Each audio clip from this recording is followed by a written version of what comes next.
Free market conservatives are just what it sounds like, conservatives whose emphasis is on the free market, right? Particularly protecting the free market from excessive government regulation and interference. Now, when I added in free market conservatives, I'm actually replacing libertarians in the schema that the Heritage Foundation had.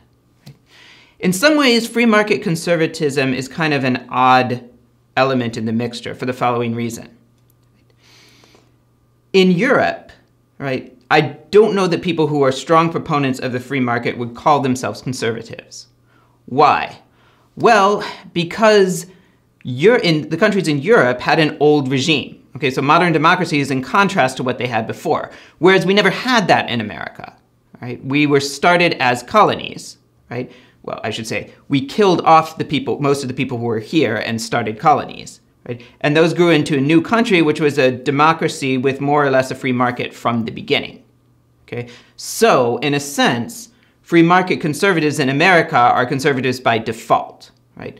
The thing they're primarily interested in happens to be something we've had for a long time and some people want to change or interfere with, so they become conservatives by default, right?